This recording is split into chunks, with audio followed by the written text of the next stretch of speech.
Yeah, that makes sense. So basically just kind of ask them the first time, do I get another chance or is this my only option? So Yeah, right up front you need to know, is it a best and final offer? Now, most agents, if it is going to be a one offer situation, they'll actually get you to sign off on a document that does have best and final offer. So you as the purchaser will know, the agent will definitely not be coming back to you. But if you haven't received that document, yeah, it probably does make it a little bit tricky for you to understand where you stand in the negotiations.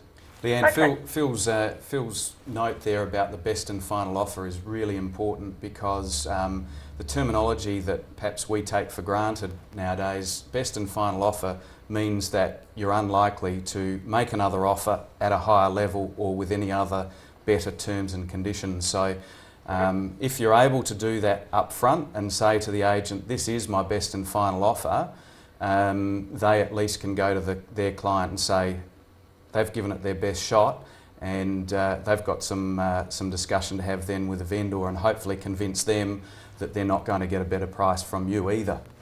Yep. So good luck in future. Hopefully we might be able to find a property for you and sell you something in the near future. Awesome. Thanks, guys. Thanks, Leanne. Have a good day. Cheers. Bye. Phil, back to this email, the community title in regards to sewer and electricity. An interesting question in that Maria from Paradise is looking at buying something which is on a community title. Right. She's asking whether there's any benefit in her buying community title as opposed to Torrens title, and why is there a difference, and what does it mean to her in terms of her ownership? Okay, well, a couple of things there. First and foremost, just establishing the difference between a Torrens title and a community title allotment. So Torrens title obviously is you are the individual sole owner of the entire holding of the land, okay? So community title is where there is a common area, and I think part of her question there was in reference to the sewer as well. So there is actually a common sewer point.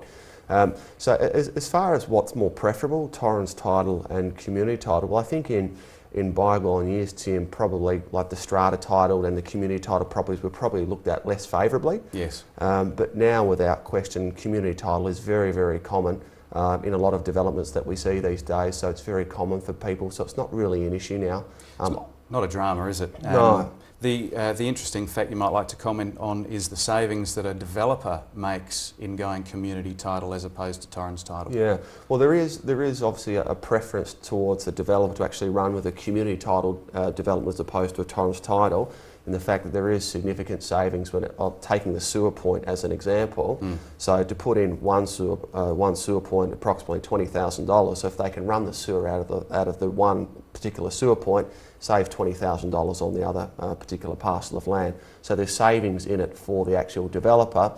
And as far as the downside for the purchaser, can't really see any major downsides on community title in this day and age. No, it's an interesting thing, and I guess just from my point of view to clarify, Torrens title is how most people buy their normal house in the suburbs, isn't it? Sure. And the community title nowadays is the ultimate form of what was strata title. Well, that's interesting. Phil, thanks very much for joining us here today. Some terrific questions from some of our viewers. And before we go today, let's have a quick look at what's on the market next week.